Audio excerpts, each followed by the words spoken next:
الفضل YouTube channel میں آپ کا استقبال ہے۔ اس چینل پر روزانہ قرآن پاک کی ایک آیت تلاوت مع ترجمہ اور مختصر تشریح پیش کی جا رہی ہے۔ ویڈیو اپلوڈ ہونے پر نوٹیفیکیشن پانے کے لیے اس چینل کو سبسکرائب کریں اور بیل آئیکن ضرور دبائیں۔ السلام علیکم ورحمۃ اللہ وبرکاتہ۔ میرے دینی و ایمانی بھائیوں اور بہنوں، سورہ مائدہ آیت نمبر 44 پیش خدمت ہے۔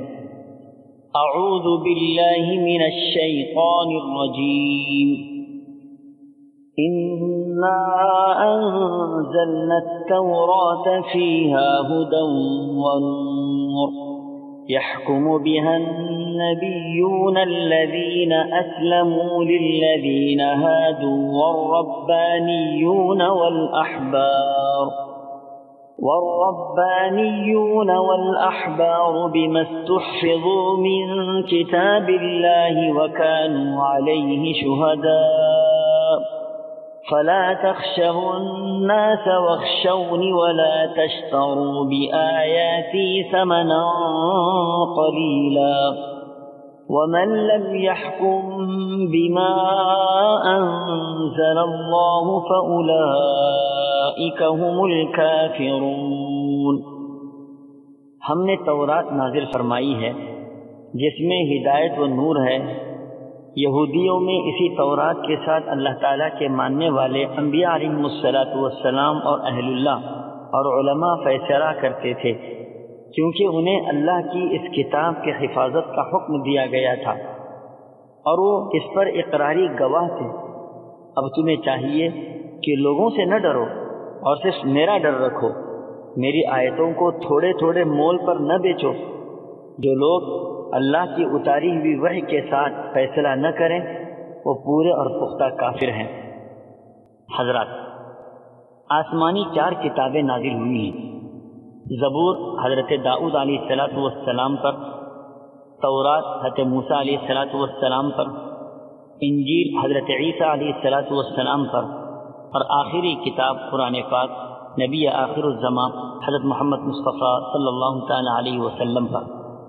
ان 4 کتابوں پر ہم سب مسلمان ایمان و یقین رکھتے ہیں کہ یہ کتابیں اللہ کی طرف سے نازل شدہ ہیں، مگر سابقہ 3 کتابیں تحریفات کا شکار ہو گئیں۔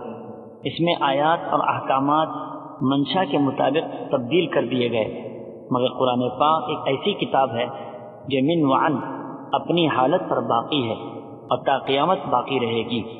حالانکہ سابقہ کتابوں میں بھی مکمل دین و ایمان اور اخلاق کی باتیں موجود تھیں، ہدایت و نور کی بھی باتیں موجود تھیں۔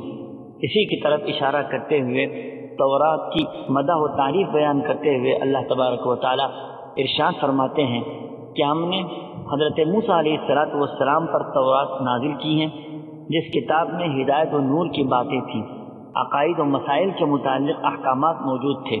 وہ کتاب ایک نور کی حیثیت رکھتی تھی جو ان کو برے اعمال سے بچا کر صحیح راستے کی طرف لاتی تھی۔ اس وقت کے انبیاء، عابد، علماء سب اسی کے مطابق فیصلہ کرتے تھے اور انہی احکامات پر چلتے تھے اور اسی روش کو اختیار کیے ہوئے تھے۔ یہودیوں میں بھی انہی احکامات کو جاری کرتے تھے، تحریف و تبدیل سے بھی بچے رہے، کیونکہ انہیں یہ پاک کتاب سونپی گئی تھی اور اس کی نگہداشت کا حکم بھی دیا گیا تھا۔ اس پر وہ گواہ و شاہد بھی تھے۔ ان تمام چیزوں کے پیش نظر اب تمہیں چاہیے کہ اللہ کے علاوہ کسی سے نہ ڈرو، قدم قدم اور لمحے لمحے میں میرا خوف رکھو، مجھے سے ڈرو، میری آیات پر ایمان رکھو، دنیا کی چند کوڑیوں کی خاطر اس کو نہ بیچو، فروخت نہ کرو۔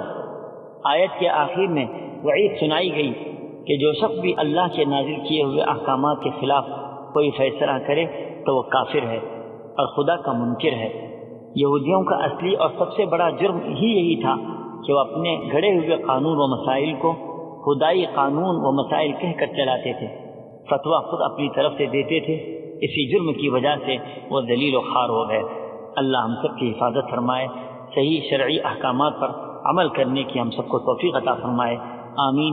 وآخر دعوانا ان الحمد للہ رب العالمین۔